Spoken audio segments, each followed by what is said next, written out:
Break के बाद खबरों में एक बार फिर से आपका स्वागत है। चलिए रुक करेंगे खबरों का, जहां मुख्यमंत्री पुष्कर सिंह धामी के निर्देश पर पत्रकारों और उनके परिजनों के लिए विशेष निःशुल्क स्वास्थ्य सुरक्षा कैंप का आयोजन किया जा रहा है। मंगलवार 17 जून को सुबह 11 बजे से ये कैंप रिंग रोड स्थित सूचना निर्देशालय परिसर के में लगेगा। साथ ही स्वास्थ्य और सूचना विभाग के संयुक्त प्रयास हो रहे हैं। इस कैंप में दून मेडिकल कॉलेज के वरिष्ठ चिकित्सक पत्रकारों की जांच और परामर्श देंगे। साथ ही कैंप में लगभग 265 की तरह की स्वास्थ्य जांचें निःशुल्क की जाएंगी, जहां मुख्यमंत्री ने कहा कि पत्रकार समाज का अहम स्तंभ है, इसलिए उनका स्वस्थ रहना अत्यंत आवश्यक है। आगे भी इस तरह के स्वास्थ्य कैंप आयोजित किए जाते रहेंगे।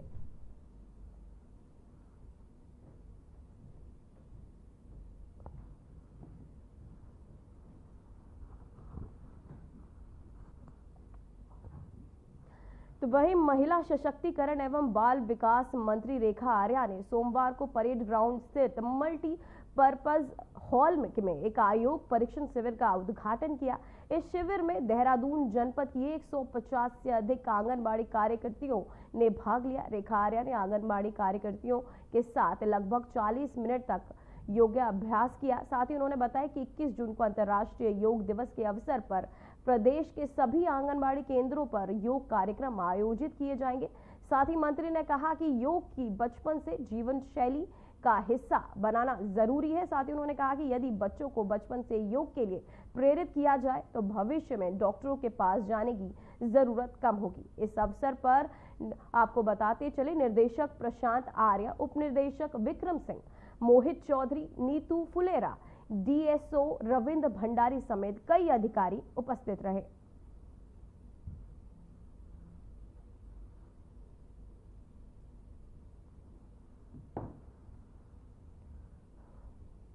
तो वहीं उत्तराखंड में बारिश का कहर लगातार जारी है। बीते दिन देहरादून समेत कई पहाड़ी जिलों में जमकर बारिश हुई। इस बीच केदारनाथ यात्रा पर प्रभावित हो गई है। साथ ही सोनप्रयाग से केदारनाथ धाम को जोड़ने वाला पैदल मार्ग जंगल चट्टी के पास भूस्खलन के चलते बाधित हो गया, जिसके बाद यात्रा को अस्थायी रूप से रोक दिया गया है।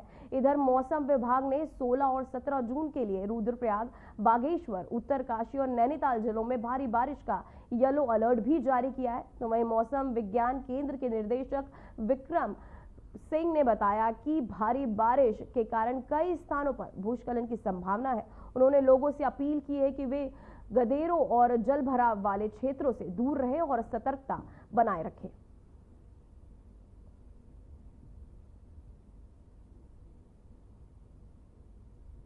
बिल्कुल, देखिए पिछले जो 24 आवर्स उसमें अच्छी बारिश मिली है हमारे को, और ज़्यादातर जगहों पे मिली है। साथ में हैवी रेंस भी एका दुक्का वो भी मिली हैं, खासकर देहरादून डिस्ट्रिक्ट में जो है। और इंटेंस एक्टिविटी भी जो थोड़े ही समय में 5 सेंटीमीटर 4 सेंटीमीटर रेन इस तरह का तो देहरादून में भी देखा गया है, 1-2 डिस्ट्रिक्ट और में भी उसमें भी देखा गया है। तो एक्टिविटी मिली है, अच्छी एक्टिविटी मिली है जो पास्ट 24 आवर्स है। और आज और कल भी देखेंगे 16 और 17 को भी, तो पूरे प्रदेश में मैं कहूँगा अनेक जगह में जो बारिश मिलेगी। 1-2 डिस्ट्रिक्ट आप कह सकते हैं जिनमें ज़्यादातर जगहों में रहेगी, जैसे उत्तरकाशी है या रुद्रप्रयाग है, इसी तरह बागेश्वर है। और जगह मैं समझता हूँ कि अनेक जगहों तक में रहेगी, पर इन 3 डिस्ट्रिक्ट में कहूँगा कि ज़्यादातर जगहों में बारिश रहने वाली है।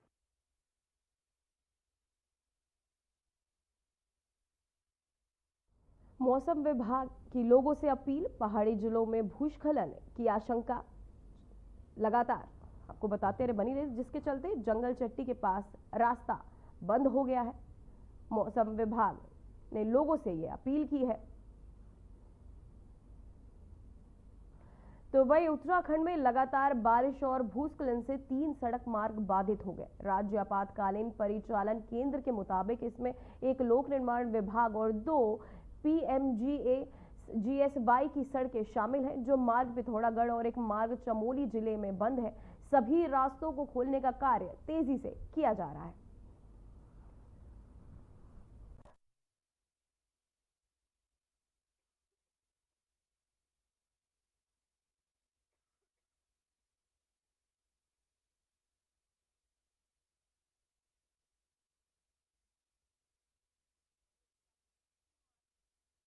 हो गए हैं।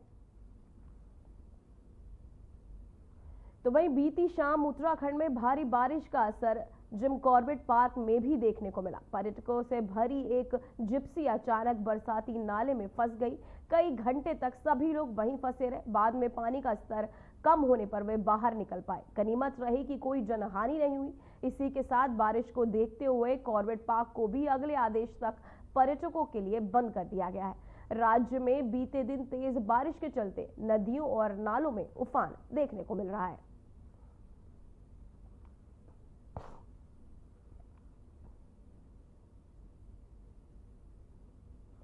तो वही विश्व प्रसिद्ध कैची धाम के स्थापना दिवस पर रविवार को 1.25 लाख से ज्यादा श्रद्धालुओं ने मंदिर में दर्शन कर प्रसाद ग्रहण किया। बरसात के बावजूद श्रद्धालुओं के कदम नहीं थमे और बाबा के जयकारों के साथ भक्तजन कैची मंदिर पहुंचे और सुबह 5 बजे से रात 9 बजे तक श्रद्धालु आपको बताते चले दर्शन करने का क्रम बना रहा। हालांकि पिछले साल की तुलना में श्रद्धालु कम संख्या में पहुंचे। जिला प्रशासन और पुलिस ने 2.5 लाख से अधिक श्रद्धालुओं के कैची धाम में पहुंचने की उम्मीद जताते हुए व्यवस्था को की थी। साथ ही प्रशासन की कड़ी व्यवस्था के चलते इस बार कैची मेला और व्यवस्थित ढंग से सुचारू हुआ।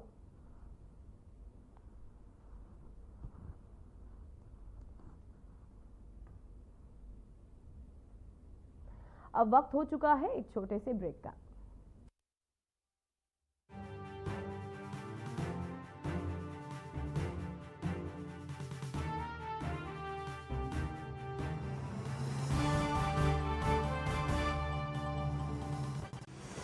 उद्योगों के अनुकूल परिवेश और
सब्सिडी और तकनीकी सहायता जैसी सुविधाओं से उत्तराखंड का एमएसएमई सेक्टर नए दौर में प्रवेश कर रहा है।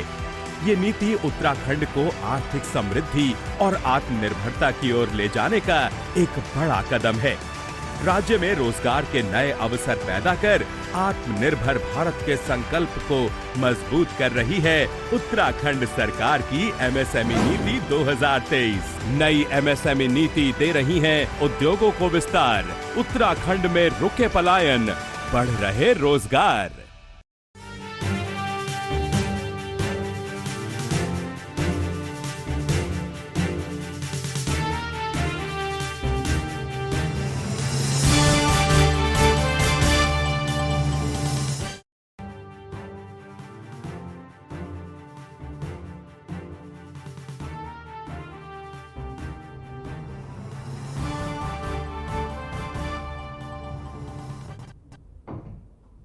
ब्रेक के बाद एक बार फिर से आपका स्वागत है। कोरोना महामारी के कारण पिछले 5 वर्षों से स्थगित रही कैलाश मानसरोवर यात्रा एक बार फिर से शुरू हुई। एक लंबे इंतजार और तैयारियों के बाद ये पवित्र यात्रा 15 जून से आरंभ हुई। यात्रा का पहला जत्था उत्तर प्रदेश के गाजियाबाद से रवाना किया गया, जिसे स्थानीय प्रशासन और धार्मिक संगठनों की उपस्थिति में हरी झंडी दिखाकर रवाना किया जाएगा। कैलाश मानसरोवर यात्रा हिंदू, बौद्ध, जैन और तिब्बती धर्मों के अनुयायियों के लिए अत्यंत पवित्र मानी जाती है। आइए देखते हैं इस पर हमारी एक खास रिपोर्ट। 5 वर्षों के लंबे इंतजार के बाद पवित्र कैलाश मानसरोवर यात्रा एक बार फिर शुरू हुई। कोरोना महामारी के कारण स्थगित रही ये यात्रा अब दोबारा श्रद्धालुओं के लिए खुल गई। इस वर्ष इसके पुनः प्रारंभ होने से श्रद्धालुओं में विशेष उत्साह और उल्लास देखा गया। यात्रा का पहला जत्था गाजियाबाद के इंदिरापुरम स्थित यात्रा भवन से रवाना किया गया। उत्तर प्रदेश के पर्यटन एवं सांस्कृतिक मंत्री जयवीर सिंह ने इस प्रथम जत्थे को हरी झंडी दिखाकर रवाना किया। यात्रा भवन से इस वर्ष कुल 15 जत्थे रवाना किए गए, जिसमें करीब 50 तीर्थयात्री शामिल हुए। इस अवसर पर मंत्री ने तीर्थयात्रियों को शुभकामनाएं देते हुए कहा कि सनातन संस्कृति केवल धर्म नहीं बल्कि भारत की आस्था, जीवन, व्यवहार और विरासत का प्रतीक है। भारत और राज्य सरकार के संकल्प और प्रयासों से भारत एक बार फिर से सोने की चिड़िया बनेगा। इस अवसर पर जयवीर सिंह द्वारा पहले जत्थे का स्वागत कर किट भी वितरित किए गए। प्रति लॉट में 15 लॉट और प्रति लॉट 50, यानी कुल मिला के 750 इस साल जा रहे हैं। और ये अब जैसे जैसे अगले सालों में सरकार द्वारा निर्धारित होगा वो आगे बढ़ता रहेगा। लेकिन हम लोगों का प्रयास है कि सनातन संस्कृति, आस्था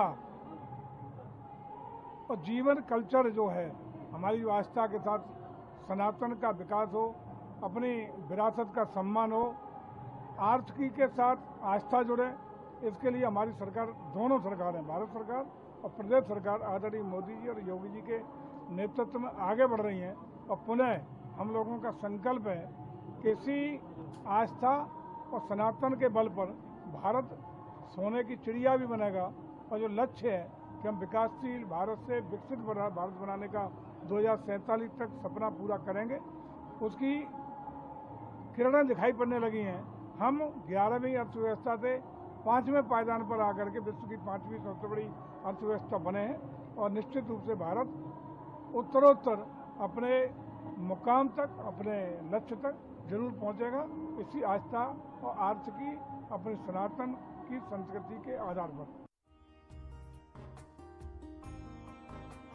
5 साल बाद कैलाश मानसरोवर यात्रा के लिए पहला जत्था गाजियाबाद से रवाना हुआ, जिसे पर्यटन मंत्री जयवीर सिंह हरी झंडी दिखाई। वहीं मंत्री सुनील कुमार शर्मा ने भी कहा कि इससे पहले कैलाश मानसरोवर की इस पवित्र तीर्थ यात्रा पर जाने वाले सभी लोगों को बधाई और शुभकामनाएं दी। उन्होंने कहा कि भगवान महादेव उन पर कृपा करे, उनकी यात्रा सुगम हो और सभी अपनी तीर्थ यात्रा पूरी कर सकुशल घर लौटे। लंबे अंतराल के बाद कैलाश मानसरोवर यात्रा एक बार फिर शुरू हुआ। कोविड-19 महामारी के कारण यह यात्रा बीते वर्षों में स्थगित रही, लेकिन अब श्रद्धालुओं के लिए एक बार फिर ये आध्यात्मिक द्वार खुलने जा रहे हैं। भारत सरकार के विदेश मंत्रालय द्वारा तीर्थयात्रियों के चयन के लिए लकी ड्रॉ प्रक्रिया की गई थी। जिन यात्रियों के नाम लकी ड्रॉ में चुने गए, उन्हें ही इस वर्ष कैलाश मानसरोवर की पवित्र यात्रा पर जाने का अवसर मिला। उत्तर प्रदेश सरकार ने कैलाश मानसरोवर यात्रा को अधिक सुगम और व्यवस्थित बनाने के लिए गाजियाबाद में अत्याधुनिक कैलाश मानसरोवर भवन का निर्माण कराया।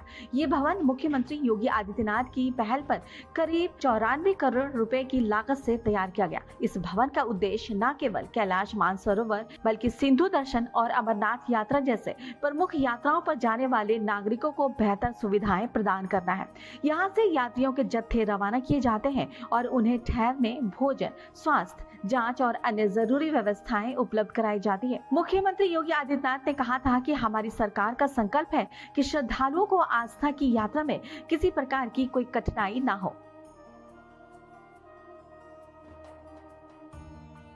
उत्तर प्रदेश के पर्यटन एवं संस्कृति मंत्री श्री जयवीर सिंह ने घोषणा की है कि कैलाश मानसरोवर यात्रा पर जाने वाले श्रद्धालुओं को प्रदेश सरकार द्वारा 1 लाख रुपए का अनुदान दिया जाएगा। ये निर्णय तीर्थ यात्रियों को आर्थिक रूप से सहयोग देने और यात्रा को प्रोत्साहित करने के उद्देश्य से दिया गया है। इस अनुदान का लाभ उन्हीं यात्रियों को मिलेगा जो निर्धारित प्रक्रिया के तहत यात्रा पूरी करेंगे और प्रमाण पत्र प्रस्तुत करेंगे। यूपी के रहने वाले, कुछ नहीं, जो यूपी के होंगे, जो यात्रा यूपी के लोग मानसरोवर यात्रा करके आएंगे, तो यात्रा से लौटते ही उनके अकाउंट में 1-1 लाख रुपया जो यूपी के रहने वाले हैं उनके खाते में हम भेजेंगे। इस फिलहाल खबरों में बस इतना ही। देश और दुनिया की तमाम खबरें देखने के लिए बने रहिए हमारे साथ। नमस्कार।